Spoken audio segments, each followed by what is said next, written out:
"Take me away before they force me to marry the chief," whispered the terrified Apache girl. The leather reins trembled in her grip as Ayanna pressed herself against the canyon wall, her heart hammering so violently she feared it would echo through the desert silence. 30 yards below, dust clouds swirled where hoofbeats had just faded into the distance. She had maybe 10 minutes before they discovered her absence. 10 minutes before her entire world would collapse into a nightmare she could never escape. Her fingers found the small medicine pouch at her throat, the one her grandmother had given her before the fever took her last winter. Inside lay a single turquoise stone and a folded piece of paper with words, written in English words that had changed everything 3 days ago. The Arizona Territory stretched endlessly before her, its red rocks and saguaro cacti painted golden in the late afternoon sun. Somewhere out there beyond the mesas and arroyos lived the only person who could save her from the fate that awaited back at the reservation. But finding him would mean abandoning everything she had ever known, everyone she had ever loved. A hawk circled overhead, its cry piercing the desert air like a warning. Time was running out. 3 months earlier, Ayanna had been just another young Apache woman living quietly on the San Carlos reservation, tending to her sick mother and helping the other women with their daily tasks. Her days were filled with grinding corn, weaving baskets, and listening to the elders tell stories of the old times when her people roamed free across the Southwest. She possessed a striking beauty that had not gone unnoticed. Her long black hair caught the sunlight like obsidian, and her dark eyes held an intelligence that made even the oldest warriors pause when she spoke. At 20 years old, she moved with the grace of someone born to the desert, reading the land and sky like ancient text. The reservation agent, a portly man named Henderson, who always smelled of whiskey and sweat, had been making increasingly frequent visits to their section of the camp. Each time, his pale eyes lingered on Ayanna longer than propriety allowed, and each time her skin crawled with unspoken dread. Chief Red Bear, a man of 60 winters whose first wife had died the previous year, began appearing at their wickiup more often as well. He would sit with Ayanna's mother, discussing tribal matters while stealing glances at her daughter. The other women whispered that he was considering taking a second wife, someone young enough to bear him sons and care for him in his advancing years. Ayanna tried to make herself invisible during these visits, keeping her eyes downcast and speaking only when directly addressed. But she could feel the weight of their attention. The way conversation seemed to revolve around her future without including her voice in the decision. The turning point came on a scorching Tuesday morning when Tom Whitmore rode into their lives. He arrived at the reservation trading post just after sunrise, leading a pack horse loaded with supplies. Ayanna had gone there early to trade some of her basket work for coffee and sugar, hoping to avoid the crowds that would gather later in the day. Tom stood 6 feet tall with sun-weathered skin and sandy brown hair that curled slightly at his collar.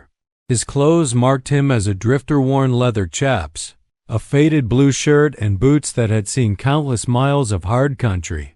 But his eyes, a startling shade of green, held a kindness that immediately set him apart from the other white men who frequented the trading post. He was examining a bridle when their eyes met across the small store. For a moment, neither moved. Then Tom touched the brim of his hat in a gesture of respect that caught Ayanna completely off guard. Most white men either ignored Apache women entirely or stared at them with unconcealed hostility. A few looked at them with a kind of hunger that made her stomach turn. But Tom Whitmore looked at her as if she were simply another human being deserving of courtesy.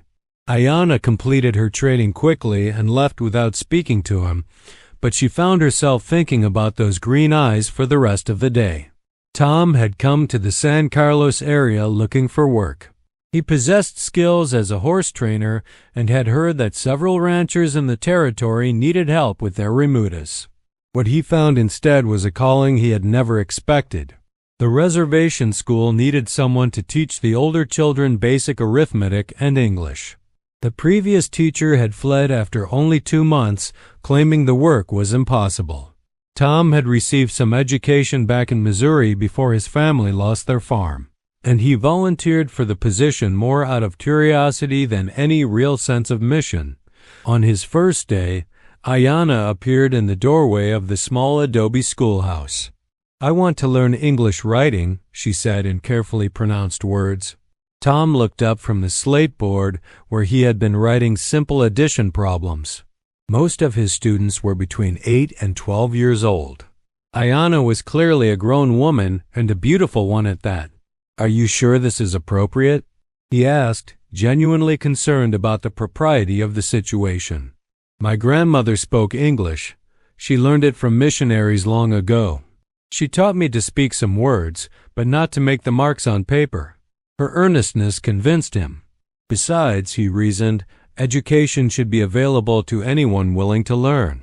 For the next 6 weeks, Ayanna came to the schoolhouse 3 times a week, always arriving after the younger children had departed for the day. Tom taught her to write letters, then simple words, and finally complete sentences. She proved to be an exceptionally quick learner, grasping concepts that took his regular students weeks to understand. During their lessons, they talked about many things. Tom told her about Missouri, about wheat fields that stretched to the horizon and rivers so wide you could not see the other side. Ayanna described the old Apache ways, the seasonal migrations her grandparents remembered, and the stories passed down through generations of her people. Neither of them acknowledged what was growing between them, but it hung in the air like the scent of desert rain, something precious and dangerous. The trouble began when Henderson noticed Tom spending extra time at the school. "That half-breed girl has been hanging around there quite a bit," he mentioned to Chief Red Bear during one of their meetings about reservation business. Red Bear's expression darkened. He had been planning to approach Ayanna's mother about a marriage arrangement, but had delayed the conversation out of respect for her recent grief. Now it seemed his hesitation might have allowed an unwelcome complication to develop. That evening, Red Bear visited Ayanna's mother, Maria, bringing tobacco and expressing his formal intentions regarding her daughter. Maria had expected this conversation. Red Bear was respected among their people and could provide security that few men on the reservation could offer. At 60, he was not old by Apache standards, and his previous marriage had been a happy one. Most importantly, such a union would protect Ayanna from the attention of men like Henderson, whose intentions were far less honorable. "I am honored by your interest in my daughter," Maria told him, "but Ayanna has always been strong-willed. Perhaps you should speak with her directly before any arrangements are made."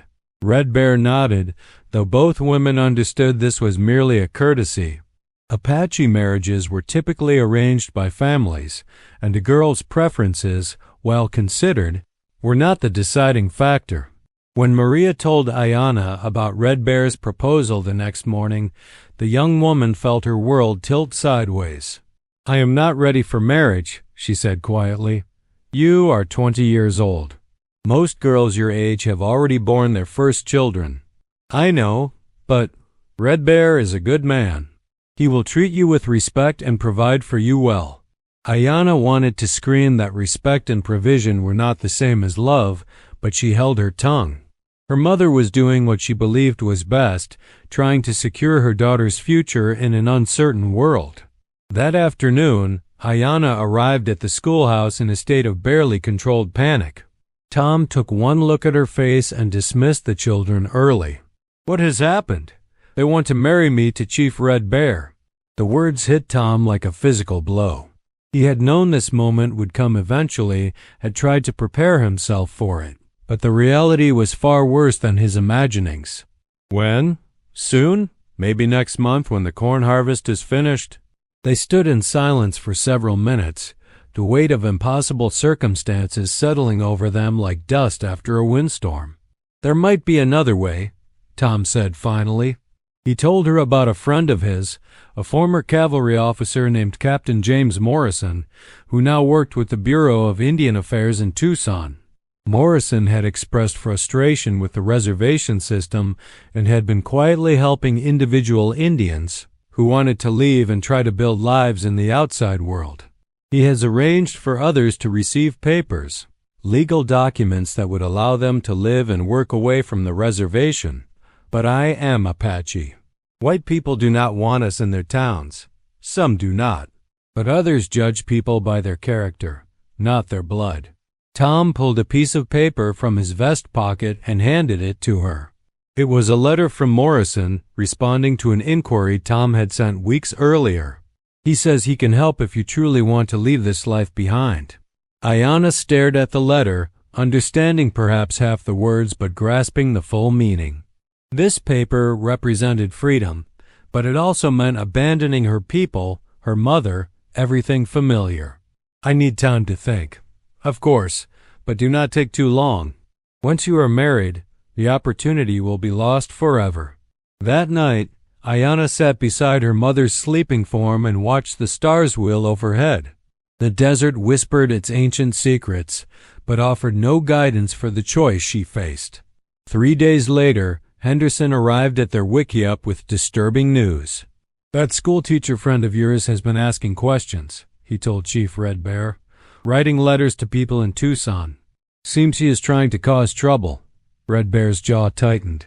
He had suspected that the growing friendship between Ayanna and the white teacher might complicate his marriage plans, but he had hoped the situation could be resolved quietly. What kind of questions? About getting Indians off the reservation, about papers and such nonsense. Henderson leaned forward, his breath reeking of alcohol even at this early hour. If I were you, Chief, I would get that girl married as soon as possible, before any more foolish ideas get put into her head. Red Bear nodded grimly. He genuinely cared for Ayanna and had hoped to court her properly, but circumstances were forcing his hand. The marriage will take place this Sunday. Henderson smiled, expression that contained no warmth whatsoever. Excellent. And I think it might be time for Mr. Whitmore to find employment elsewhere. When Ayanna learned of the accelerated timeline, she felt her options disappearing like water in desert sand. She had 5 days to decide between a life of reluctant duty and a leap into the terrifying unknown. That evening, she slipped away from the camp and met Tom at their usual place, a grove of cottonwood trees near the river. They moved the wedding to this Sunday. Tom had been expecting this development, but it still hit him like a kick from a horse. Morrison sent another letter. He can meet us in Tucson if we can get there by Friday. Us? I am not letting you face that world alone. The implication hung between them, unspoken but understood. Tom was offering to leave everything behind as well, to build a new life with her far from Arizona territory. They will come after us. Maybe. But Morrison thinks he can arrange things so that legally there would be little they could do. Ayanna closed her eyes and listened to the sound of water moving over stones. When she opened them again, her decision was made. Tomorrow night. After everyone is asleep. Tom nodded, his heart hammering with a mixture of excitement and terror. I will have horses waiting at Devil's Canyon, about 2 miles north of here. Can you find it in the dark? Yes. They spent the rest of the evening planning their escape route and discussing what little they could carry. Every detail had to be perfect. If they were caught, Tom would likely be arrested or worse, and Ayanna would face punishment that would make marriage to Red Bear seem like a blessing. The next day passed with agonizing slowness. Ayanna went through the motions of her normal routine while her mind raced with preparations and second thoughts. Her mother noticed her distraction but attributed it to pre-wedding nerves. It is natural to feel nervous, Maria told her daughter as they prepared the evening meal. I was terrified before I married your father. But love grows with time and shared experiences. The kindness in her mother's voice nearly broke Ayanna's resolve. Maria was trying to comfort her daughter, completely unaware of the betrayal being planned. As darkness fell, Ayanna lay on her sleeping mat and listened to the familiar sounds of the camp settling in for the night. Gradually, The conversations died away and the fires burned down to glowing coals. When she was certain everyone was asleep, Ayanna rose silently and gathered the few possessions she could carry: her grandmother's medicine pouch, a small knife, and the precious letter from Morrison. Everything else would have to be left behind. She paused at the entrance to their wickiup and looked back at her mother's sleeping form. This might be the last time she would ever see the woman who had raised her, loved her, and sacrificed for her. The thought nearly sent her rushing back to her sleeping mat, but she forced herself to turn away. The desert night was clear and cold, with a half moon providing just enough light to navigate by. Ayanna moved through the camp like a ghost, avoiding the sleeping forms of people she had known all her life. Each step carried her further from everything familiar and deeper into uncertainty. Devil's Canyon lay 2 miles to the north, but the terrain was rough and she had to move carefully to avoid making noise. Twice she had to freeze as night birds called out warnings, but no pursuit materialized. Tom was waiting exactly where he had promised, holding the reins of 2 horses and a pack animal loaded with supplies. His face showed the same mixture of excitement and terror that Ayanna felt. "Are you sure about this?" he whispered. Instead of answering with words, she swung up onto one of the horses. Her grandmother had taught her that some decisions were too important for second thoughts. They rode hard through the night, heading southwest toward Tucson. Tom had mapped out a route that would keep them in rough country where pursuit would be difficult, but it also meant slow travel and constant vigilance. As the sun rose behind them, painting the desert in shades of gold and crimson, Ayanna allowed herself to look back one last time at the land of her birth. Somewhere in that direction lay everything she was leaving behind: her mother, her people, her identity as an Apache woman. But ahead lay something equally precious: the possibility of choosing her own destiny. By noon, they had covered nearly 20 miles and were deep in country that few from the reservation knew well. Tom called a halt near a spring hidden among red rocks, where they could rest the horses and eat some of the jerky and hardtack he had packed. "How long before they notice you are gone?" "They will discover my absence when the morning meal is prepared. Maybe sooner if my mother wakes during the night." Tom nodded, calculating distances and travel times in his head. Red Bear will send riders, but they will probably search the obvious routes first. This path should buy us some time. As if summoned by his words, the distant sound of hoofbeats echoed off the canyon walls. Both of them froze, listening intently. The sound grew closer, then seemed to veer away toward the east. "Scouts," Tom whispered. "They are casting about, trying to pick up our trail." The pursuing riders passed within half a mile of their hiding spot, but the spring was well concealed and their horses remained quiet. After what felt like hours but was probably only minutes, the hoofbeats faded into the distance. They waited another hour before resuming their journey, but now the reality of their situation had fully sunk in. They were being hunted, and the hunters knew this country far better than Tom did. The second night was harder than the first. They had to navigate by starlight through terrain that grew increasingly treacherous as they moved into the foothills of the Rincon Mountains. Twice their horses stumbled on loose rock, and once Ayanna nearly fell when her mount shied at the scent of a mountain lion. But they kept moving, driven by the knowledge that every mile between them and the reservation was a mile closer to freedom. On the morning of the third day, they crested a ridge and saw the town of Tucson spread out in the valley below them. It looked impossibly large to Ayanna, who had never seen more than a few dozen buildings in one place. Smoke rose from countless chimneys, and even at this distance they could see people and wagons moving through the streets. "Morrison will meet us at the hotel," Tom said. "He has rooms reserved under false names." They descended into the valley and approached the town from the north, joining a stream of travelers and freight wagons heading into Tucson.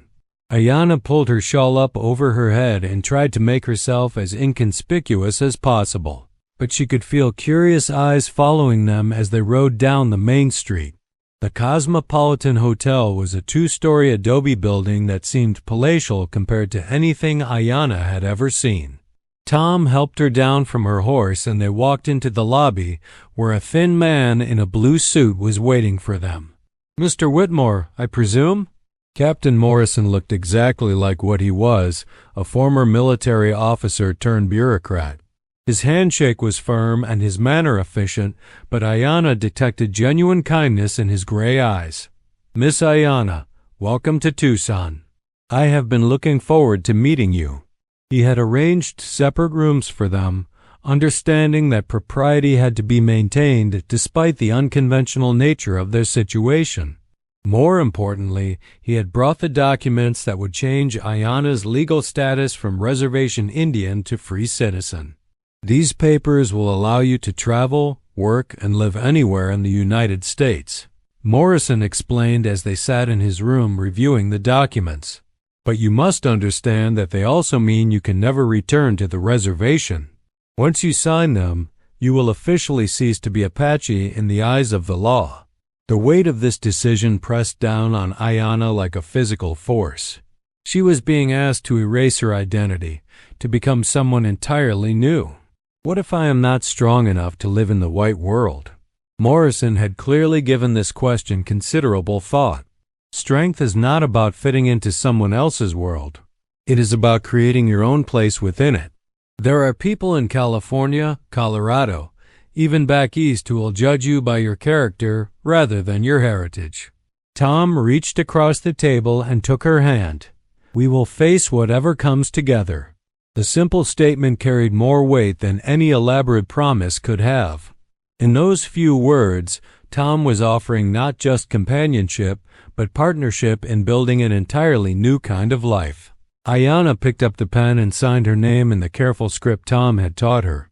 With that signature, she legally ceased to be an Apache woman and became simply an American citizen named Anna Whitmore. For Morrison had also brought marriage documents. Understanding that a married couple would face fewer questions than two people traveling together. The ceremony was simple, conducted by a justice of the peace who asked no inconvenient questions about the bride's background. Tom placed a simple gold band on Ayanna's finger, and she found herself legally bound to a man she had known for less than 3 months but trusted with her life. That evening, they sat on the hotel's second-floor balcony and watched the sunset over their new world. Tucson bustled below them with an energy completely different from the quiet rhythms of reservation life. "Do you regret it?" Tom asked quietly. Ayanna considered the question carefully. She thought of her mother, probably still searching for any word of her daughter's fate. She thought of Chief Red Bear, whose marriage plans had been disrupted by her flight. She thought of all the small traditions and daily customs she would never again be part of. But she also thought of the alternative, a life lived according to other people's choices, bounded by other people's limitations. "No," she said finally, "I do not regret it." 3 days later, they boarded a stagecoach bound for California. Morrison had arranged work for Tom at a ranch near Los Angeles, where his skills with horses would be valued and questions about his wife's background would be minimal. As the coach pulled away from Tucson, Ayanna caught a glimpse of riders approaching the town from the east. Even at a distance, she could tell they were Apache. Red Bear had finally tracked them this far, but he was too late. The riders stopped at the edge of town and watched the departing stagecoach. After several minutes, they turned their horses around and began the long journey back to the reservation. Ayanna pressed her face to the coach window and watched them disappear into the heat shimmer of the desert. She was leaving behind not just her past, but theirs as well. The life she might have lived with Red Bear, the children she might have borne, the place she might have occupied in the tribe's future, all of it was fading into the distance like a dream half remembered upon waking. But ahead lay possibilities that no Apache woman had ever imagined. She would learn to navigate a world that had not been built for her, find her place among people who might never fully accept her, and create an identity that honored both where she came from and where she was going. Tom took her hand as the coach rolled west toward their uncertain future. "Are you afraid?" he asked. Ayanna smiled, feeling the weight of her grandmother's medicine pouch against her throat. "Yes, but I am also free." Behind them, the Arizona Territory stretched endlessly toward the horizon, its red rocks and ancient secrets slowly disappearing in a cloud of dust. Ahead lay California, with its golden hills and endless possibilities.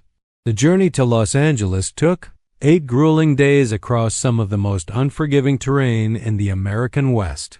The stagecoach lurched and bounced over rocky trails that seemed designed to test the endurance of both passengers and equipment.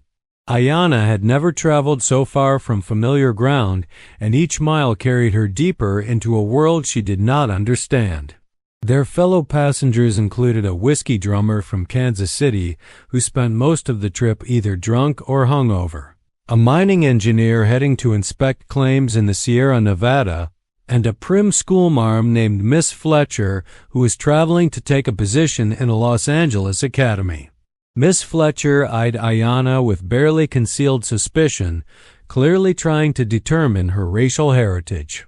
Tom deflected the woman's probing questions with polite but firm responses about his wife's health and their desire for privacy during the difficult journey.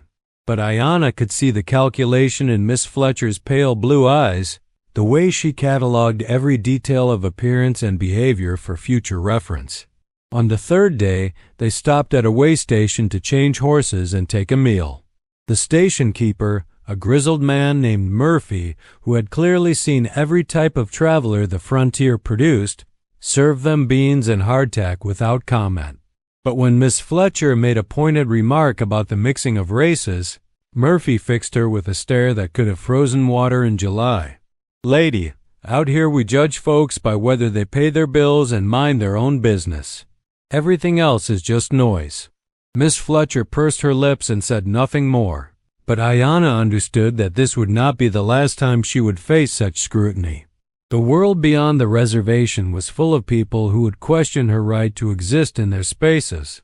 That night, camped under stars so bright they seemed close enough to touch, Tom and Ayanna talked about what awaited them in California. The ranch where Morrison arranged work is owned by a man named Samuel Crawford. He came west during the gold rush but made his fortune in cattle rather than mining. Morrison says he judges men by their ability, not their background. What about their wives? Tom was quiet for a moment, staring into the campfire. That may be more complicated, but we will face those challenges when we come to them. The landscape changed dramatically as they traveled west. The harsh desert of Arizona gave way to the mountains and valleys of Southern California, where orange groves stretched toward distant peaks and the air carried scents of sage and wildflowers. Ayanna had never imagined that such green abundance could exist in what she had always thought of as a land of endless drought. Los Angeles in 1878 was a dusty frontier town trying to become something more civilized. Adobe buildings mixed with new wooden structures, and the streets bustled with a mixture of Mexican vaqueros, Chinese laborers, and Anglo settlers who had come west seeking fortune or simply a fresh start. The Crawford Ranch lay 20 miles east of the city, nestled in a valley where rolling hills provided natural pasture for hundreds of cattle and horses. The ranch house itself was a sprawling adobe structure surrounded by corrals, bunkhouses, and outbuildings that spoke of prosperity and good management. Samuel Crawford proved to be a man in his 50s with weathered hands and keen eyes that seemed to catalog everything they saw. He greeted Tom with a firm handshake and listened carefully as the younger man described his experience with horses. Morrison wrote that you have a particular gift for working with difficult animals. I find that most horses are only difficult when they have been misunderstood or mistreated. Given patience and respect, they usually respond well. Crawford nodded approvingly, then turned his attention to Ayanna. She braced herself for the kind of examination she had grown accustomed to during their journey. "Mrs. Whitmore, I understand you have some experience with medicinal plants?" The question caught her off guard. Morrison had apparently mentioned her knowledge of traditional Apache healing practices. "Yes, sir. My grandmother taught me about desert plants and their uses." "Excellent. My wife has been trying to establish a proper herb garden, but she lacks knowledge of what grows well in this climate. Perhaps you could assist her with that project." Mrs. Crawford appeared on the porch as if summoned by their conversation. She was a small, energetic woman with graying hair and intelligent brown eyes that seemed to miss nothing. Unlike Miss Fletcher, she showed no visible concern about Ayanna's heritage. "You must be exhausted from that dreadful journey. Come inside and let me show you to your quarters." The room they were given was small but clean, with a real bed, washstand, and window that looked out over the valley. After months of uncertainty and weeks of hard travel, it felt like luxury beyond imagining. That evening, they joined the Crawford family for dinner in the main house. The meal was simple but abundant: beef roasted with vegetables from the garden, fresh bread, and coffee so strong it could wake the dead. The conversation ranged from ranch business to national politics, and Ayanna listened carefully, learning the rhythms of this new world. Crawford's son James, a young man of perhaps 25, asked Tom about his experiences in Arizona Territory. "Must have been interesting, working so close to the reservation. Ever have any trouble with hostile Indians?" The question hung in the air like gunpowder waiting for a spark. Ayanna felt her chest tighten, but Tom answered with casual ease. "The Apache people I met were dealing with difficult circumstances as best they could. Most just wanted to live their lives in peace." "That is a more charitable view than most folks hold," James observed. "Most folks have never actually met any Apache. They base their opinions on newspaper stories and saloon gossip." The conversation moved on to other topics, but Ayanna caught Mrs. Crawford watching her with thoughtful eyes. After dinner, the older woman asked if she would like to see the herb garden. They walked together through rows of struggling plants that had clearly been battling the California climate with mixed success. Mrs. Crawford had tried to recreate the kitchen garden of her Missouri childhood, but the results were disappointing. "I keep trying to grow the herbs I remember from back home, but they either wither in this heat or grow so aggressively they take over everything else." Ayanna knelt beside a patch of sickly sage and rubbed a leaf between her fingers. The plant was the wrong variety for this climate, trying to survive in conditions it was never meant to endure. This type of sage needs cool, moist air. But there are other varieties that thrive in hot, dry conditions and have stronger medicinal properties. "Could you show me?" Over the following weeks, Ayanna helped Mrs. Crawford redesign the entire garden. They planted native varieties of healing plants that could survive the California climate while providing the medicinal benefits the ranch needed. Ayanna found herself translating Apache plant knowledge into terms that made sense to a Missouri farm wife, creating a bridge between two very different traditions. Tom settled into ranch life with surprising ease. His gentle approach to horse training impressed even the most experienced vaqueros, and his willingness to learn from men who had been working cattle for decades earned their respect.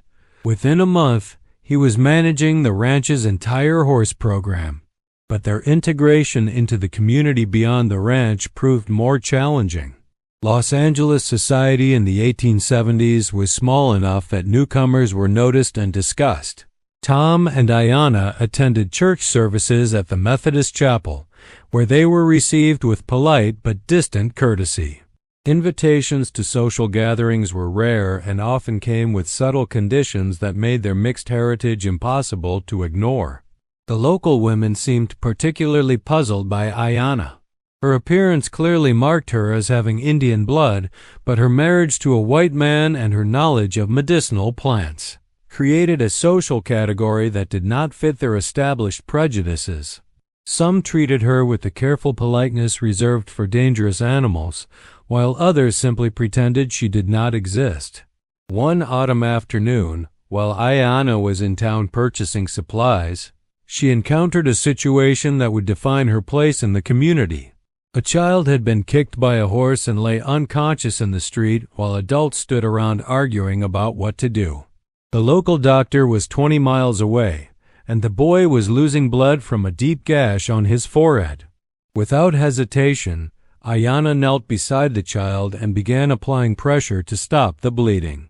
She sent someone running for specific plants from the hills outside town, then carefully cleaned and dressed the wound using techniques her grandmother had taught her decades earlier.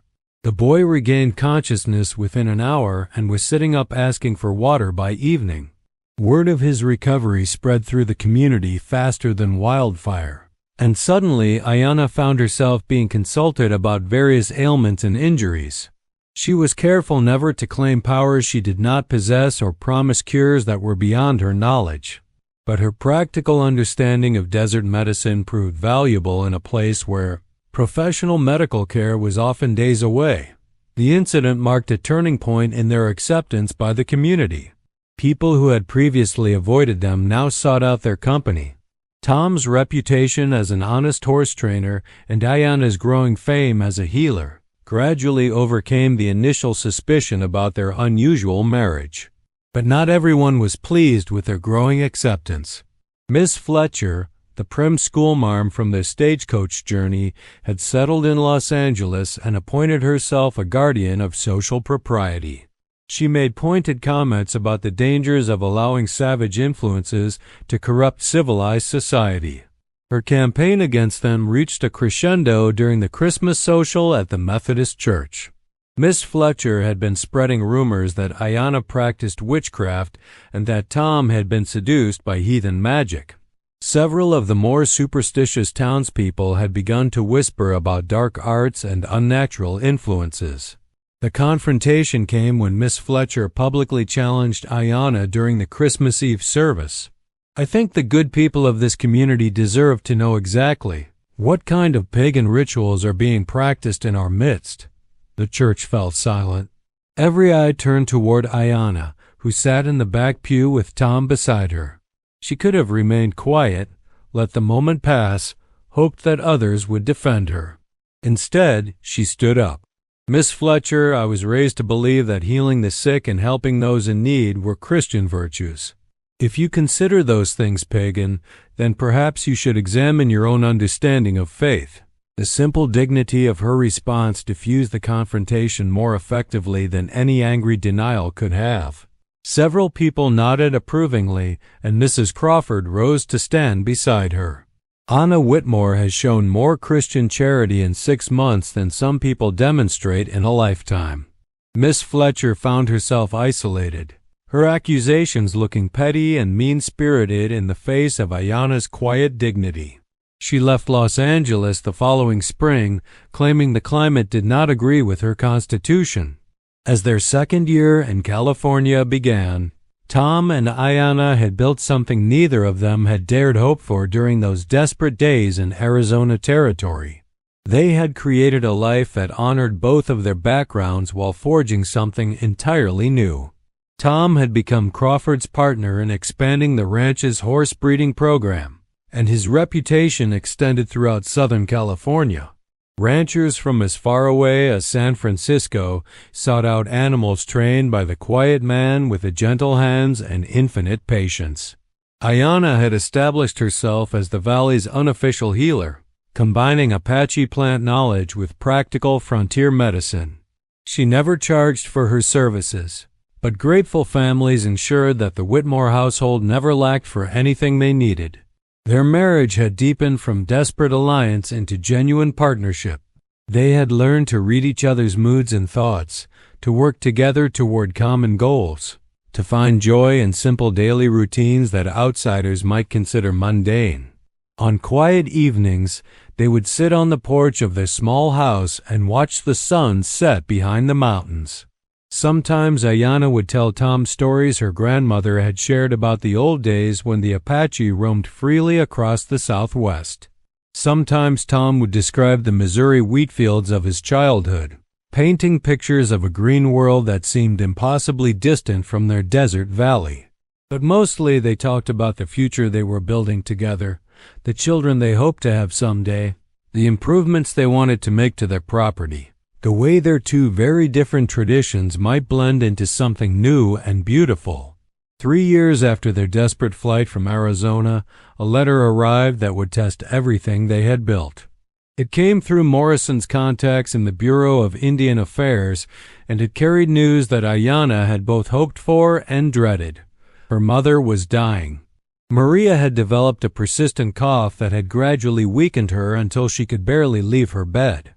The reservation doctor could do nothing for her, and the other Apache women whispered that she was grieving herself to death over her lost daughter. The letter included an offer that must have cost Chief Red Bear considerable pride to make. If Ayanna would return to visit her dying mother, he would guarantee safe passage and no attempts to prevent her from leaving again when the visit was finished. It could be a trap, Tom said quietly as they discussed the implications. Yes, but if my mother is truly dying, I will never forgive myself for staying away.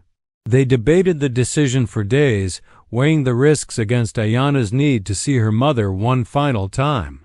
Finally, Tom made the choice that would define the rest of their lives. We go together, or we do not go at all. The journey back to Arizona Territory felt like traveling backward through time. The civilized comforts of California gave way to the harsh beauty of the desert, and with each mile, Ayanna felt herself pulled back toward the person she had once been. They reached the San Carlos Reservation on a scorching afternoon in late summer. The camp looked smaller than Ayanna remembered, and she was shocked by how many familiar faces were missing. Disease, despair, and the simple grinding difficulty of reservation life had taken their toll. Red Bear met them at the edge of the camp, flanked by several warriors but showing no signs of hostility. He had aged considerably in the 3 years since Ayanna's flight, and his eyes held a weariness that spoke of too many compromises with circumstances beyond his control. "You look well," he said simply. "Thank you for allowing us to come. Your mother has spoken of nothing else since word came that you might visit." He led them to the wickiup where Maria lay dying. The woman who had raised Ayanna had become a shadow of her former self, but her eyes still held the fierce intelligence that had guided her daughter through childhood. The reunion was both joyful and heartbreaking. Mother and daughter held each other while tears flowed freely. 3 years of separation and uncertainty finally bridging in that simple embrace. For 2 weeks, Ayanna tended to her mother with all the healing knowledge she had acquired. She prepared traditional Apache remedies and combined them with techniques she had learned in California, fighting desperately to hold back the inevitable. But some illnesses go deeper than medicine can reach, and Maria's sickness was as much spiritual as physical. She had been dying of a broken heart, and no amount of plant medicine could heal that particular wound. On her last night, Maria called both Ayanna and Tom to her bedside. "I have been angry with you for 3 years," she told her daughter, "angry that you chose a stranger over your own people." Ayanna started to speak, but her mother raised a weak hand for silence. "But watching you these past weeks, I see that I was wrong. You did not abandon your people. You became the bridge between 2 worlds." She turned her fading eyes toward Tom. "Take care of her. But more than that, help her remember where she came from. The world needs people who can live in both places." Maria died peacefully just before dawn, slipping away so quietly that Ayanna almost missed the moment of transition.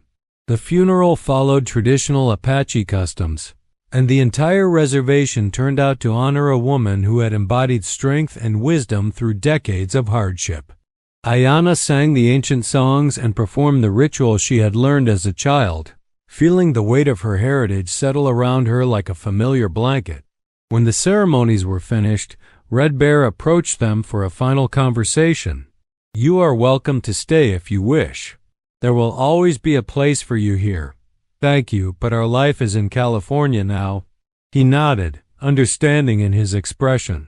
"Then go with my blessing. Your mother was right. The world needs bridges." As they prepared to leave the reservation for what both knew would be the final time, Ayanna felt the circle of her journey completing itself. She had run away from this place as a terrified girl, desperate to escape a fate she could not accept. Now she was leaving as a woman who understood that identity was not something imposed by others, but something created through conscious choice. The Apache part of her would always exist, nurtured by memories and stories and the plant knowledge passed down through generations of grandmothers. But it would exist alongside the American part of her, the part that had learned to thrive in a world that had not been built to welcome her. Tom helped her up onto her horse, and together they rode west toward California and the life they had built together.